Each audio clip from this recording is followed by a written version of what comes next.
basi iweni na huruma kama Baba yenu wa mbinguni alivyo na huruma. Ndugu zangu, asili ya Mungu ni huruma. Mungu atenganishwi na huruma. Mungu atenganishwi na upendo.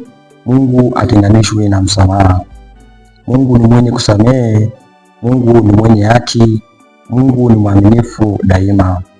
Sisi tumekuwepo hapa ulimwenguni si kwa maslahi yetu, bali ni kwa huruma yake. Mungu kwa huruma yake alimtuma mkombozi aje atutoe kutoka katika utumwa wa dhambi zetu. Huruma yake Mungu Mwenyezi ni ya milele. Huruma yake haibagui wema wala wabaya. Sisi binadamu tumekuwa tukibaguana na kuwekeana mipaka, lakini Bwana wetu Yesu Kristo alitufundisha kuwa watu wa huruma kama Baba yetu wa mbinguni alivyo na huruma. Kwa huruma yake Yesu alituponya sisi wanadamu na ghadhabu ya Mungu. Huruma yake kwetu sisi binadamu haina mipaka. Tunaishi kwa amani na mashamba yanastawi kwa huruma yake. Mungu aliyetuumba kwa huruma yake na ana uwezo wa kuingia ndani mwa maumivu yetu. Yeye anaujua udhaifu wetu, atuangalii kwa dharau tunapokosea, bali anaguswa na udhaifu wetu na anatamani kutusaidia daima. Mungu anatutendea mema na anatuwezesha kufanya mambo mengi, si kwa sababu tunastahili, ni kwa huruma yake tu hayo yote yanawezekana.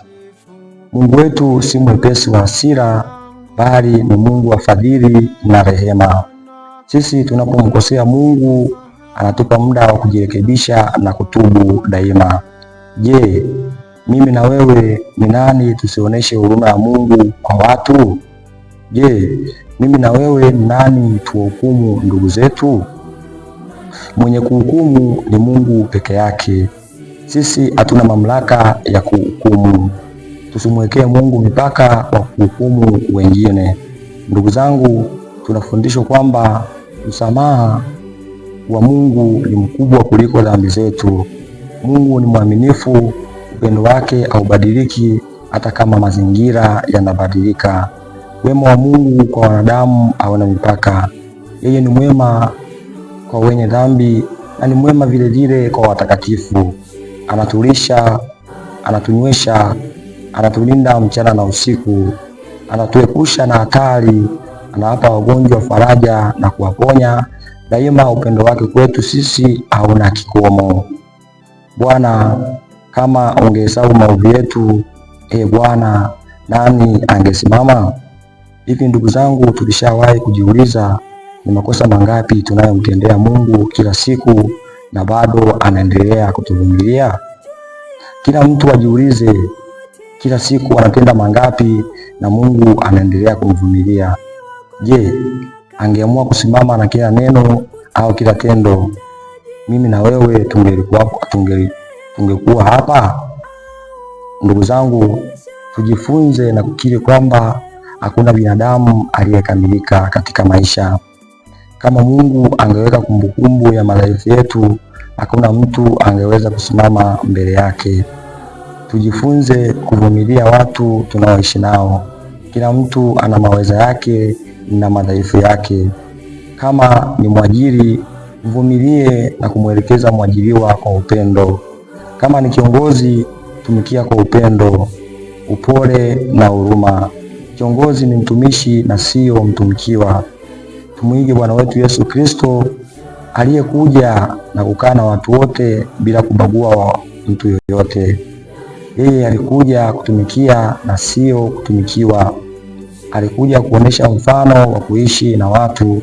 Kwa hiyo tusio watu wa kulalamika na kuhukumu kwa haraka, bali tutende kila kitu kwa tafakari. Ndugu zangu, bora kuwa mtu wa huruma na msamaha ili upate amani ya ndani kuliko kulimbikiza mambo mengi moyoni na kutokusamehe, ambapo mwisho wake ni msongo wa mawazo na magonjwa ya mlipuko.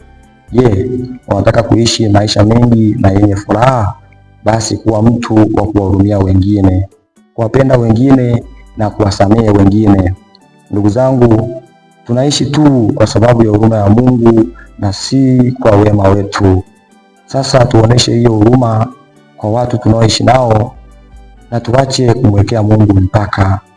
Ulimwengu wa sasa umejaa watu waliokata tamaa na waliokatishwa tamaa. Tunakumbushwa badala ya kukata tamaa, tukimbilie huruma yake na kuwafariji wengine. Tunasali kila siku katika misa, hasa mwanzoni mwa misa: Bwana utuhurumie, Bwana utuhurumie, Kristo utuhurumie, Kristo utuhurumie. Ndugu zangu, ukitafakari kwa umakini, tunamuomba Mungu atujalie huruma yake. Je, sisi hiyo huruma tunayoiomba tunampa Mwenyezi Mungu, tunawapa wengine tunaoishi nao? Basi na sisi tuoneshe huruma hiyo kwa watu wote tunaokutana nao. Ndugu zangu, tukiwa watu wa kuhurumia wengine, na sisi tunajiweka katika mazingira ya kuhurumiwa. Tukiwasamehe wengine, tunajiweka kwenye mazingira ya kusamehewa. Usitegemee kusamehewa au kuhurumiwa kama wewe hausamei au hauhurumii. Hauwezi kupata kitu ambacho haukitoi. Lazima utoe ili upokee. Sala nyingine kwenye misa tunayosali ni mwana kondoo wa Mungu uondoaye dhambi za ulimwengu mara mbili. Mara tatu tunasali mwana kondoo wa Mungu uondoaye dhambi za ulimwengu, utujalie amani. Ndugu zangu, hapa tunajifunza kwamba katika misa takatifu tunaadhimisha huruma ya Mungu. Tunapomuomba Mungu atuhurumie, na sisi tuhurumie wengine kweli. Tunapomuomba Mungu atujalie amani, na sisi tuwe chanzo cha amani kwa wengine. Hapo hiyo sala itakuwa na maana. Sehemu nyingine ni